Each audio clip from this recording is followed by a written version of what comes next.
Conta-se a velha história do grande ator inglês Macready.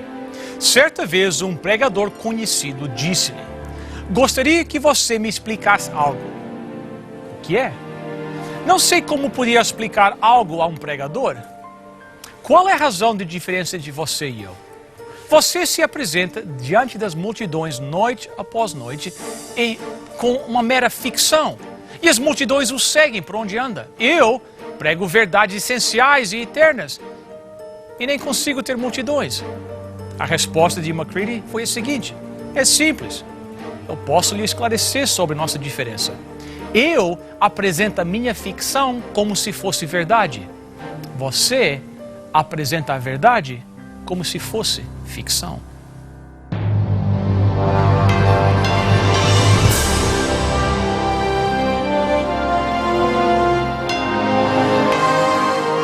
Venceu a prova do tempo. O livro de Deus, a Bíblia, ainda relevante neste mundo complexo. E está escrito, partilhando mensagens de esperança ao redor do mundo.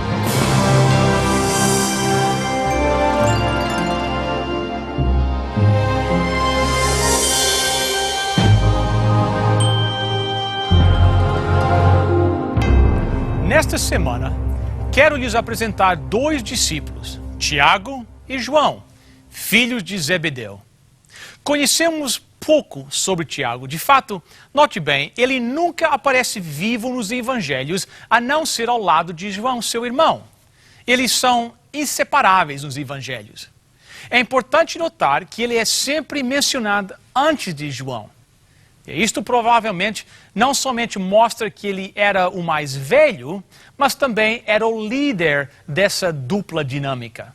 Ele era a força, ele também era o zelo, era a paixão. Estes irmãos, Tiago e João, eram também pescadores e seu pai era Zebedeu.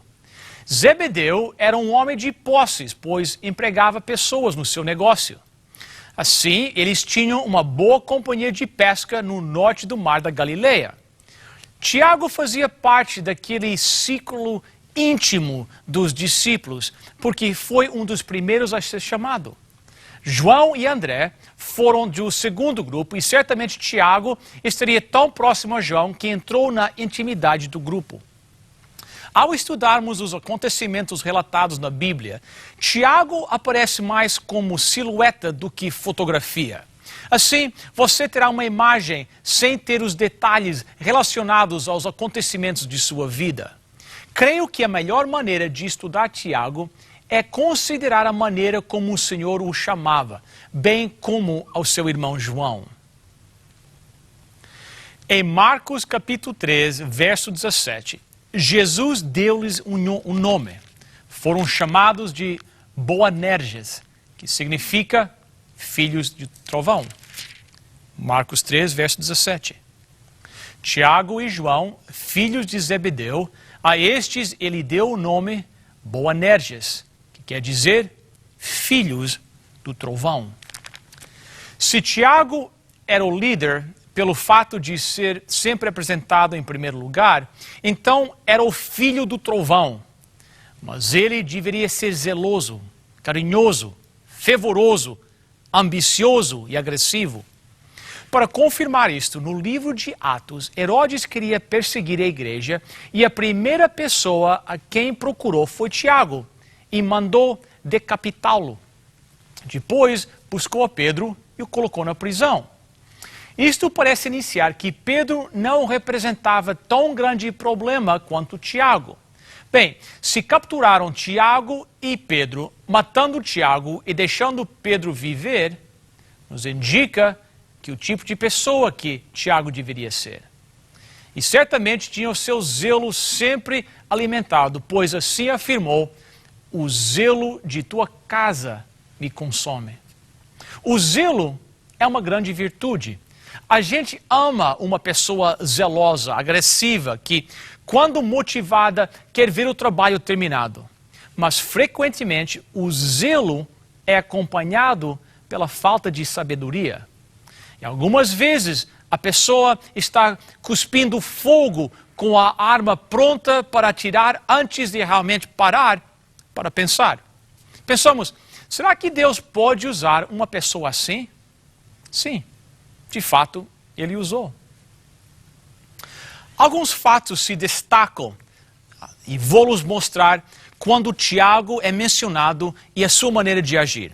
Lucas capítulo 9, versos 51 a 53. Como estava chegando o tempo de Jesus ir para o céu, ele resolveu ir para Jerusalém. Então mandou que alguns mensageiros fossem na frente. No caminho, eles entraram em um povoado da região de Samaria, a fim de preparar um lugar para ele.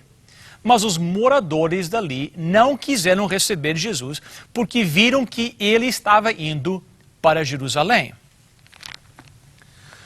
Os mensageiros se dirigiram para Samaria a fim de preparar o caminho e entraram na área de Samaria a fim de prepararem um lugar para ele. Eles queriam que os samaritanos ouvissem a mensagem. Cristo estava chegando, o Messias estava vindo.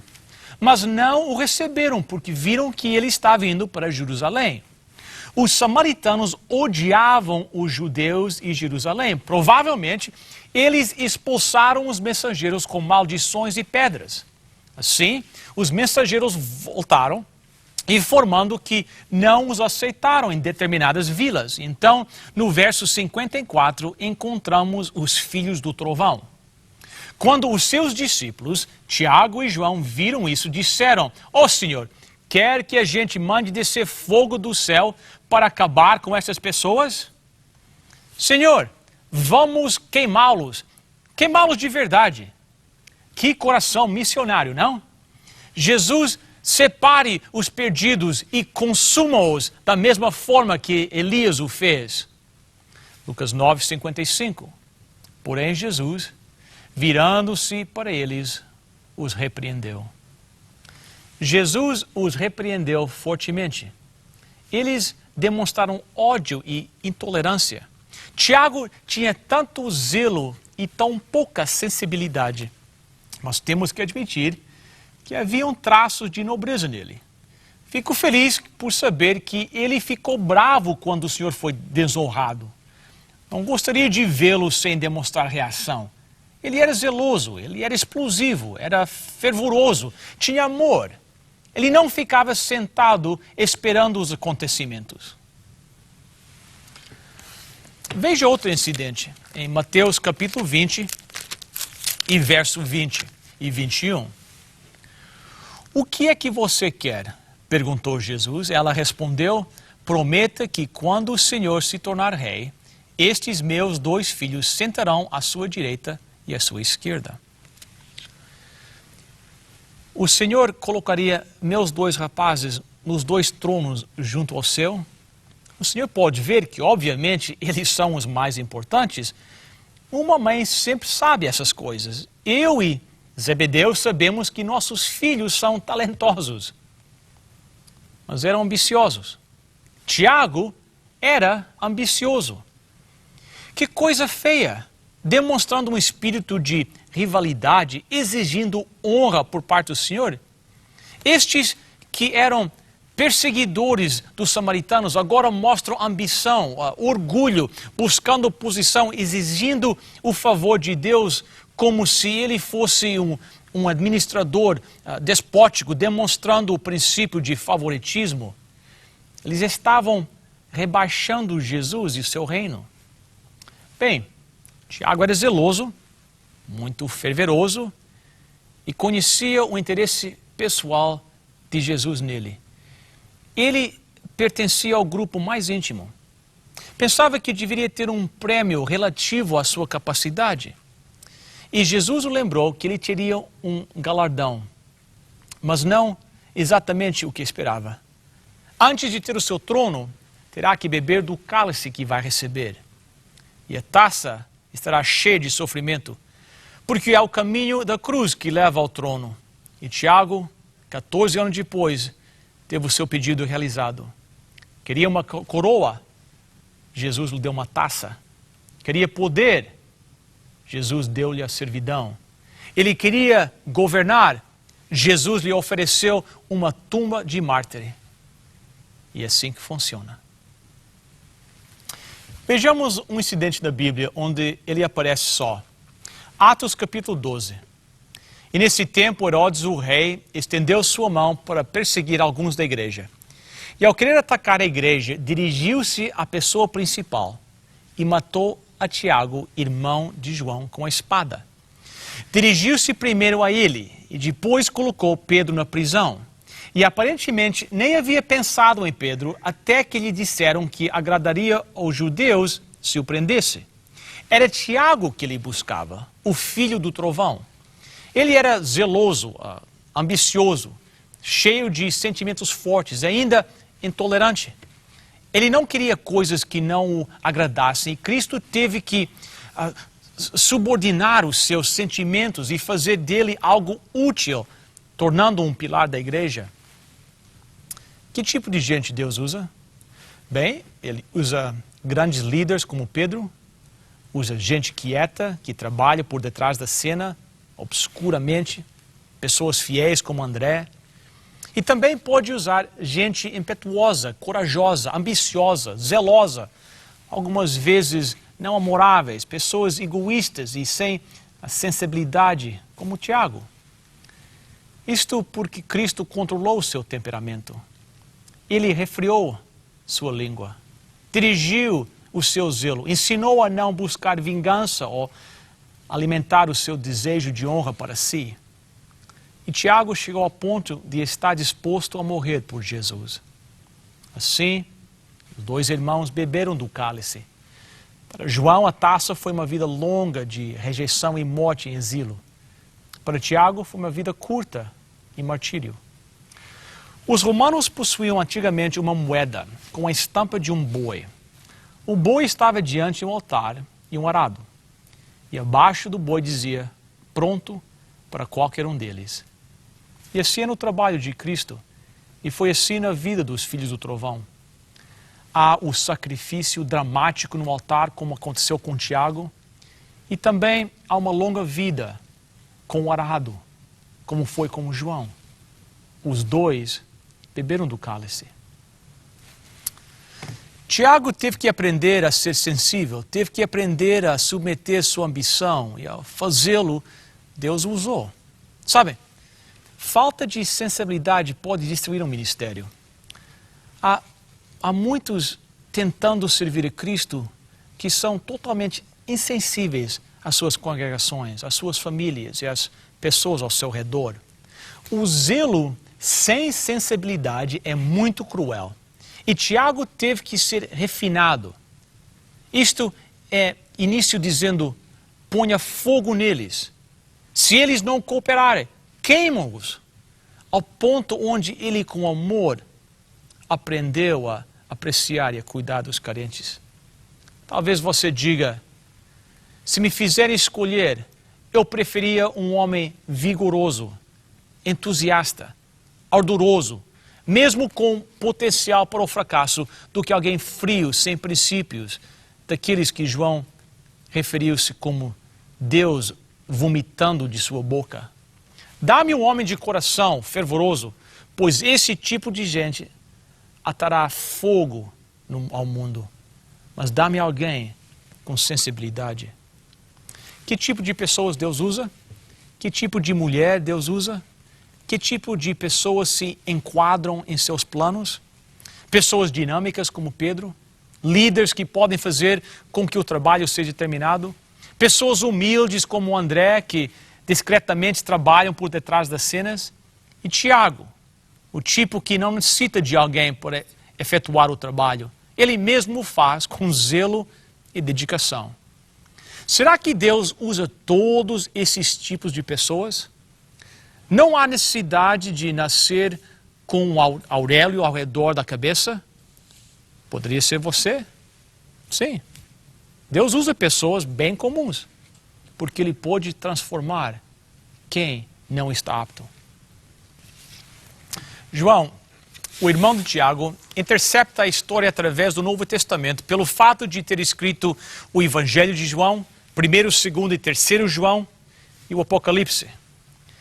Talvez pensemos que João seria alguém meigo, humilde, pálido, delicado, um pouco efeminado, braços magrinhos, com sua cabeça nos ombros de Jesus. Não foi assim, não. Ele estava presente num dos incidentes com Tiago, que acabamos de mencionar. Ele era um dos filhos do trovão, era intolerante. Põe fogo nele, Senhor. Ele era ambicioso. Quero assentar-me à sua direita ou esquerda. Era zeloso, explosivo. Talvez não tanto quanto Tiago. Tiago parecia ser o mais forte, mas João viveu mais tempo, até aproximadamente o ano 100. Ele sobreviveu a todos os demais. É interessante notar que a única vez que é mencionado por nome, estando sozinho, sabe o que estava fazendo?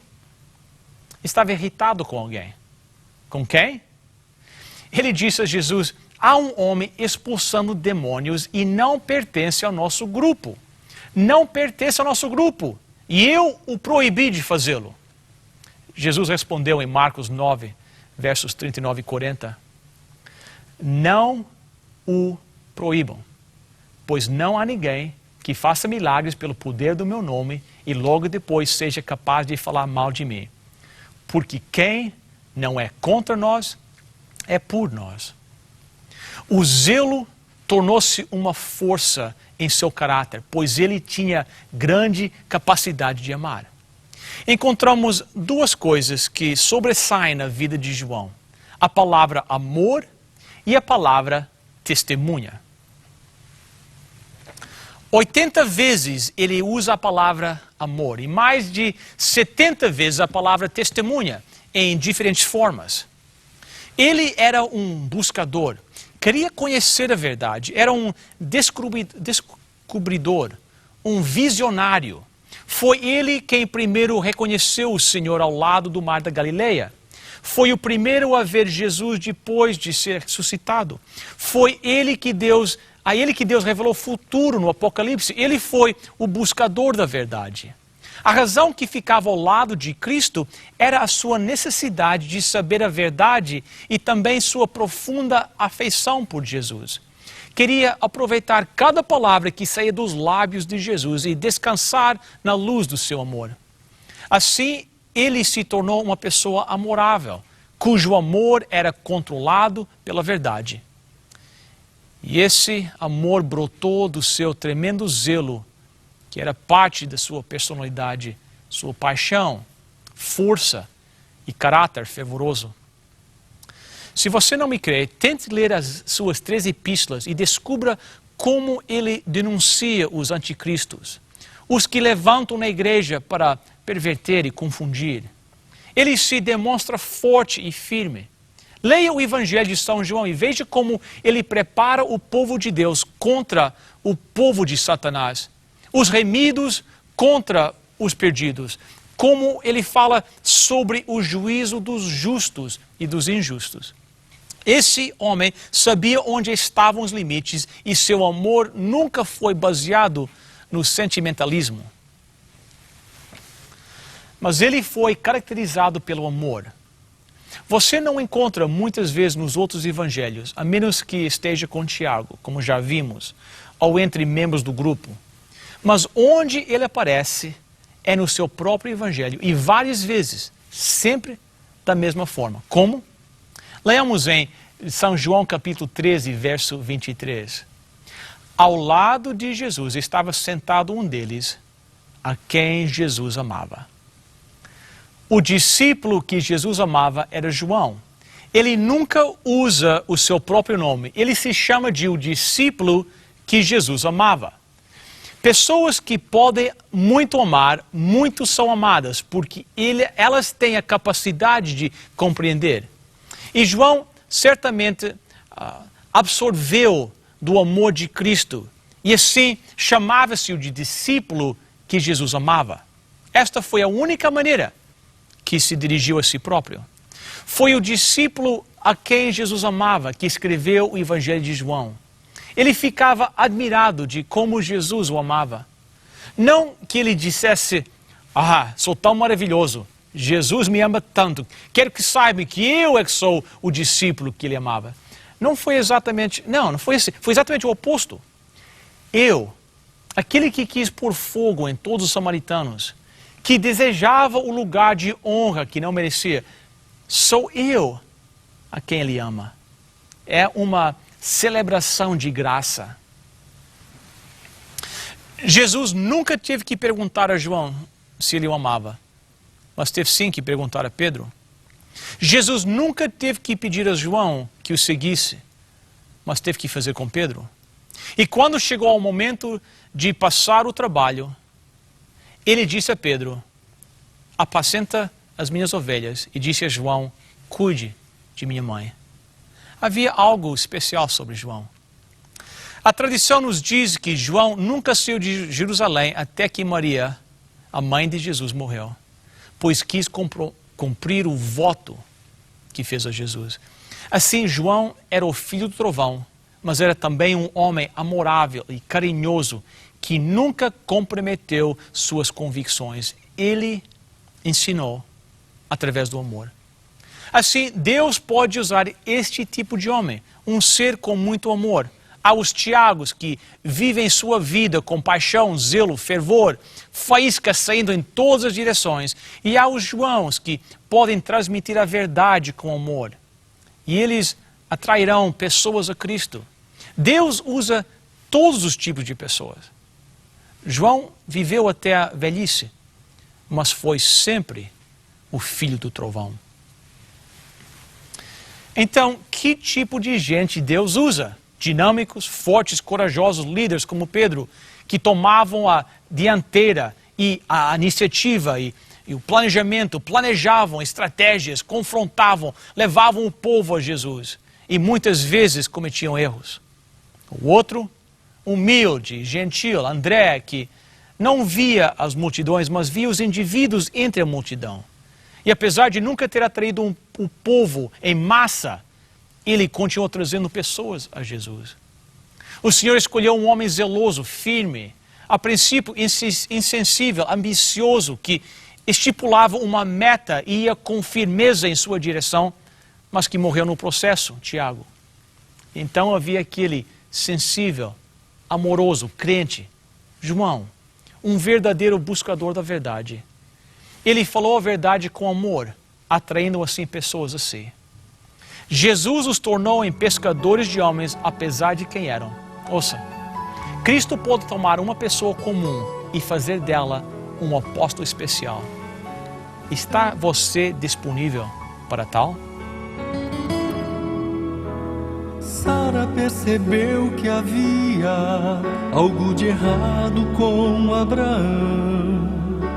O seu olhar dizia de sua dor, sua aflição. Um dia logo bem cedinho sai com Isaac viajar. Nenhum dos dois escondia a angústia e o pesar. Em casa a mãe sozinha pôs-se de joelhos a orar.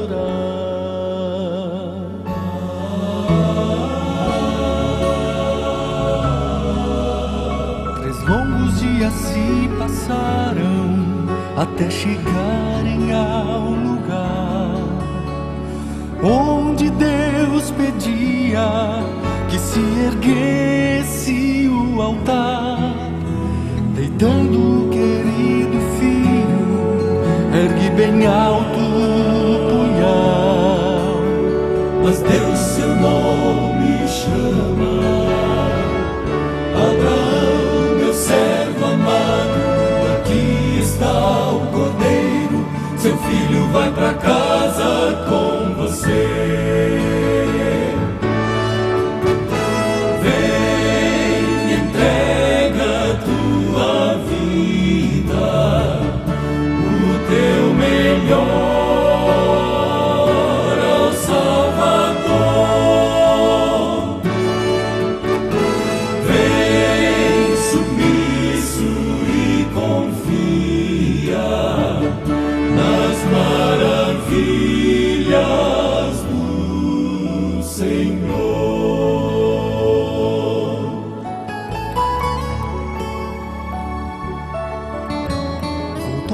completa alegria e o coração obedeceu.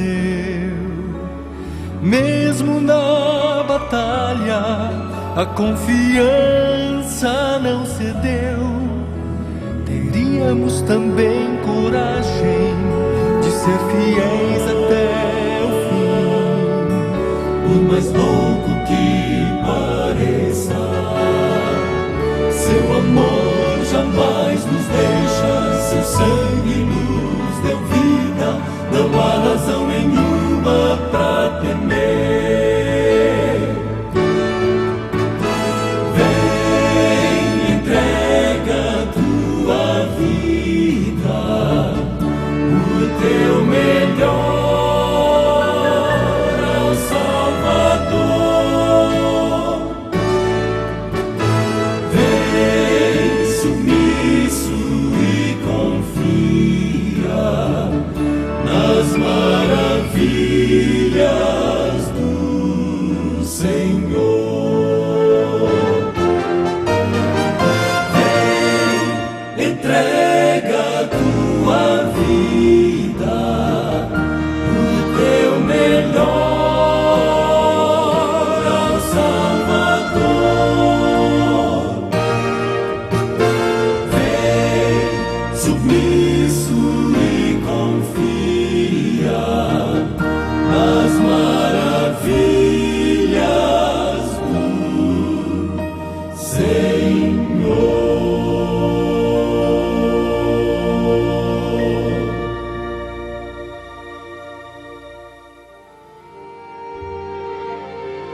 Agradecemos a sua presença e aguardamos de volta na próxima semana.